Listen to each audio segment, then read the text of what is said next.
As a father and grandfather, I can only imagine what it is to lose a child. And I think everyone here in the audience shares grief and sympathy for your loss. And after listening to you, I understand the path that your grief has taken. But I want to direct my questions to Mr. Stein on behalf of the film festival. I think after all of it is done, the film has been shown, whatever has been said. Mrs. Corey has spoken. I think it's time to draw some lessons and some questions that might be asked to you. I was surprised by the film because it is not a documentary, it is an essay. It is a diatribe, a polemic, and it is...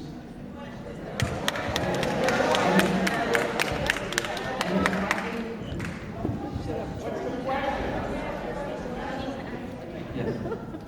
And it's lacking in evidentiary value. What's the question? Okay. Now, I know Mr. Goldberg well, so please, if you can articulate just the question that we can try to answer I here. want to ask, isn't it time for the festival to admit they made an enormous mistake? And are you going to assure us, Peter, that this is not going to happen again?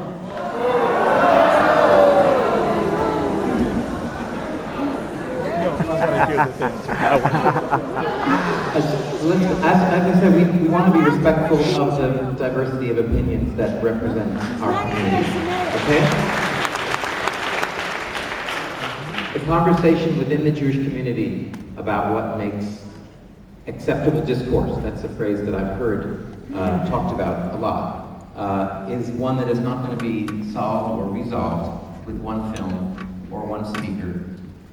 This is our screening and our invitation to you, Cindy, has opened up an enormous rift, which I am very sad about. But I will be very willing right here to apologize, not for the screening of the film or for the invitation to Mrs. Corey, but for opening up a very, very painful moment in our community that I think reveals far more about the distance we have to go as a diverse community in addressing serious issues.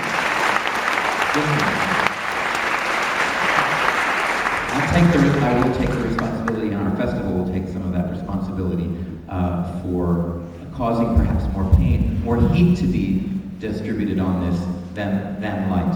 The longer conversation about how we as a festival represent, reflect, encourage the wide range of views that are part of the continuing construction of Jewish identity in our community. That will have to be an ongoing conversation that I can't answer in a quick fashion.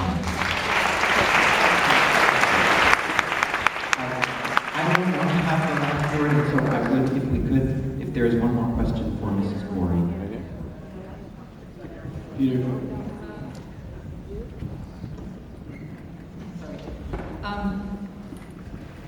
I have mixed feelings about the film, but I'm over here, Mrs. Corey. I wanted to say I'm so sorry for your loss, and I'm glad that you're here. The question I have is about the autopsy, and I want to ask about that in a minute. I do want to say how troubled I am by the hissing, by the shouting down of people who are trying to speak today. I find that very troubling as a Jew.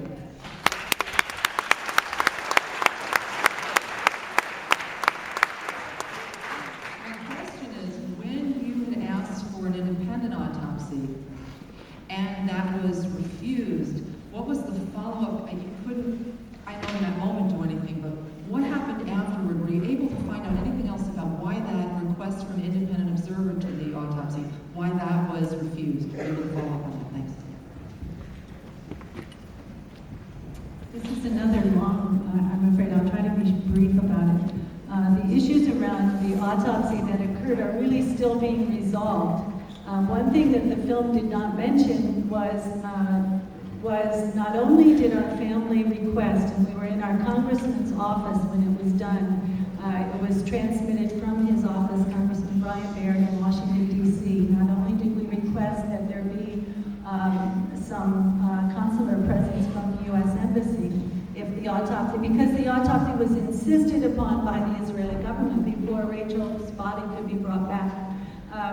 You know, it's hard even for me to transplant myself back to those first days after she was killed. But we would not have, you know, requested. We weren't thinking in terms of like illegal things or any of this. But we were told that her body could not come out of Israel without an autopsy done. And so then and that if we refused or we tried to question or do anything around that it would only delay her body being brought back. And also we thought we were going to go there at first, but we were told we couldn't come. The Iraq War started within a couple days after her killing. And so that kept us from making that trip. But not only was our request transmitted in writing and orally with Craig and me sitting in the congressman's office, but there was an Israeli court order that said that the autopsy was not to be performed unless a consular official from the U.S. government was there. Now, we did not discover that until we got some documentation that actually came working with attorneys in Israel and received some documentation, some word of that, knowledge of the court order. But also, we did not learn until we had gotten some FOIA information from the U.S. State Department, and our embassy officials we could see them saying, we didn't have anybody there, did we? And in fact, now it's confirmed by the U.S. State Department that no one was there. There are things about the testimony in this piece that are just so surprising to me, because the man who did the autopsy, actually, we're reading, of course, an English translation. I don't read Hebrew, but the translations that we ultimately got came through the State Department. When you kind of hear it, maybe it has to do with translation. I don't know. But when you hear the description of what happened to Rachel, it sounds like it's minor, you know, the way it's described. And in the autopsy, practically every bone in her body was crushed. So there are clearly a lot of questions. We're still pursuing, working with the U.S. government, with members of Congress, Senator Leahy, and other offices, information. We've always been pursuing information and truth. And we'll continue to do that. Hopefully some more will surface in the course of this year.